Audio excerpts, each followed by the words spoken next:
As some of you may know, a few years ago, I took a certificate program out of Chicago that focused on diocesan priestly spirituality and the art of spiritual direction.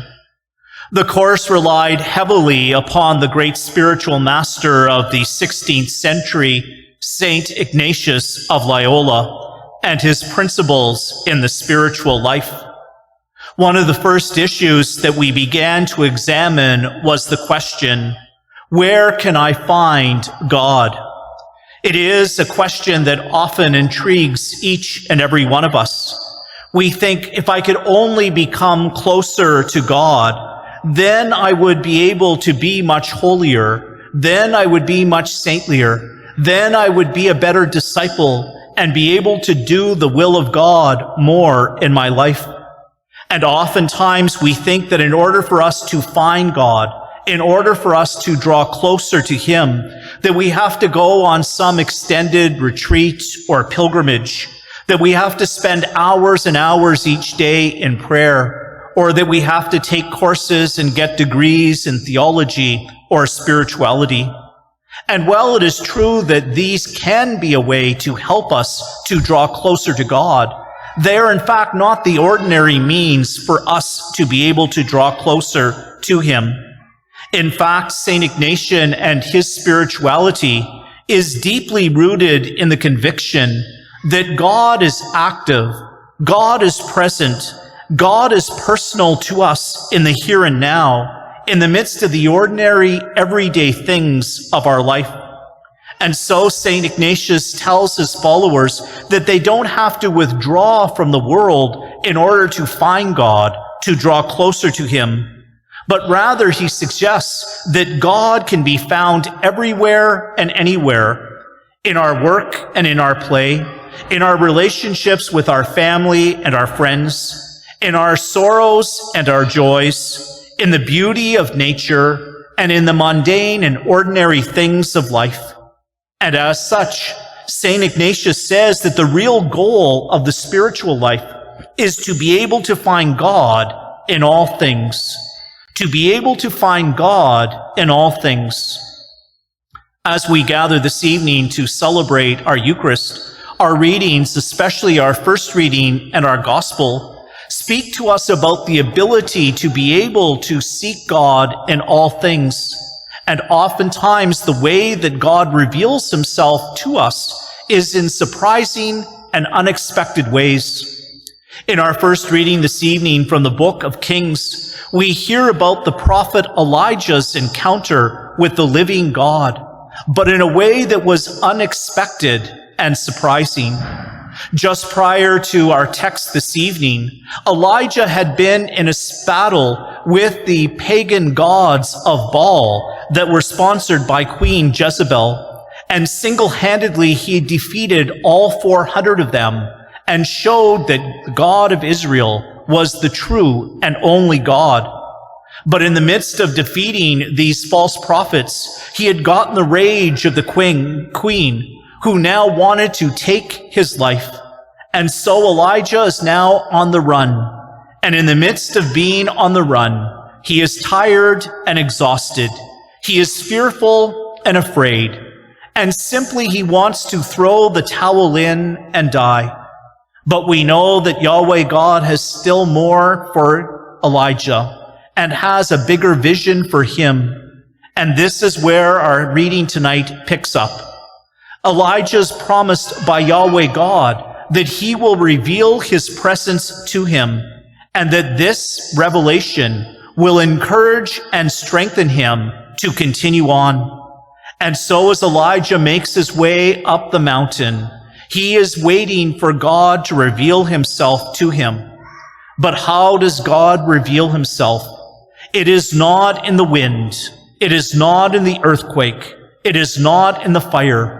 Ways in the past that God had revealed his presence to the people of Israel. But how is it that Elijah experiences the presence of God that day on the holy mountain? The sacred author of our reading tells us that he encountered this sacred presence in the sheer sound of silence, that he encountered the presence of God in the sheer sound of silence. And there, when he came into contact with the living God, all of a sudden he was strengthened. All of a sudden he was renewed. And he knew that he could pick himself up and continue on the journey because God was real and present to him. And with that, he could continue to be a prophet of God, continuing to minister to the people of Israel. And with this encounter, he was able to come to a new realization of how God revealed himself, that it wasn't just in the mighty and the powerful ways, but it was in the simple and the ordinary, in sheer silence. We hear about a similar type of revelation in our gospel with the apostles and how they came to realize the presence and the power of Jesus. Just moments before this part of our gospel passage, Jesus had worked his great miracle of the loaves and the fish. He had sent the apostles on to the other side while he would dismiss the crowds and then spend some time in prayer. But as the apostles are making their way to the other side of the sea, we hear that a big storm picks up, that they are in the midst of the storm and unable to get to the other side. Early in the morning, Jesus wakes up and he sees that they are still in the boat. And so what does Jesus do? He goes to them, walking on the water to come to them. But as they see what is happening, they're already startled and shaken by the storm that they are experiencing.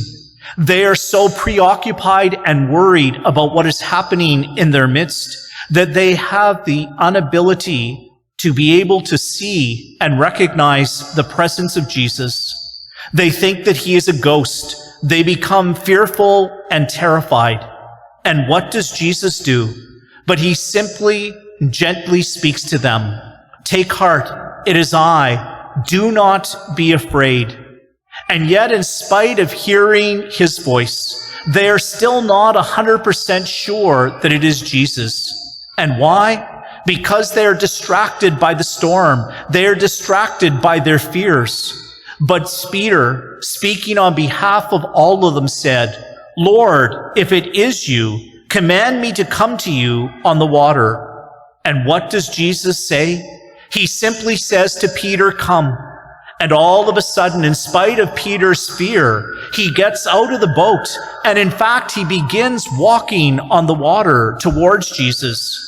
We can only imagine what Peter must have been feeling at that moment, that he is walking towards Jesus. He has his eyes fixed on Jesus, and everything seems to be well. But then, as soon as Peter thinks that everything is well, he begins to feel the wind on his face. He begins to feel the cold water on his feet. He becomes distracted, and he loses his focus. He loses his gaze on Jesus. And what happens?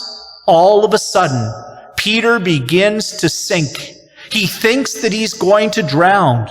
But even in the midst of that moment, he knows that the Lord is still with him. And what does he do? He calls out, Lord, save me. And of course, Jesus reaches out. He embraces Peter and he brings him safely back to the boat. And there he says to him, why did you have such little faith? Did you not think that I was going to be there in the midst of the storm that you were experiencing? Did you not think that I would take care of you? And so early that morning, both Peter and the rest of the apostles learned that important spiritual lesson, that even in the midst of the storms of life, even in the midst of their distractions, even in the midst of the times they take their gaze away from Jesus, that he is going to be there to encourage them to take heart and not to be afraid. And even when their fears and distractions take hold of them, he is going to be there to save them, to take care of them. And so they experience the presence of Jesus in a new way. And through that experience, they become convinced that he is the Son of God. But they experienced this revelation in a surprising and shocking way, as Elijah experienced the presence of Yahweh God in a surprising and shocking way. And all of this goes to show to us that God continues to reveal himself to us as well. Sometimes it's in those moments that we're here in church or in the midst of our daily prayer, but more often than not that God also reveals himself to us in the midst of the ordinary, everyday things of life. But the question, the challenge, the invitation to us is, do we have the eyes and hearts to be able to see the presence of God in the myriad of ways? In the midst of our life journey, when we feel like the prophet Elijah and want to throw the towel in because we are tired and overwhelmed and exhausted, are we able to see and experience the presence of God in that gift of sheer silence and knowing that he is with us? When we are like the apostles in the storm of life, in the midst of our everyday lives, and we feel the waves and the wind beating us down, and we are not sure what we are going to do or how we are going to move ahead, do we have the ability to hear Jesus' voice say to us, "Take heart, it is I, do not be afraid"? In those moments when we feel that we are drowning in the midst of the things of life, are we able to call out like St. Peter, "Lord, save me," and to know that the Lord will be there to save us and to be able to give us life and to give us strength and to give us hope?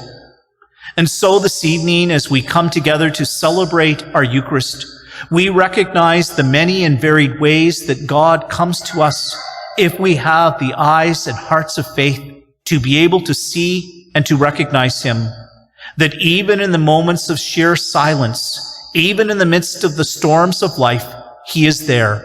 We simply need to take heart and to know that he is with us and that he will guide us and sustain us, as he did to Elijah, as he did to the apostles, as he did to Peter.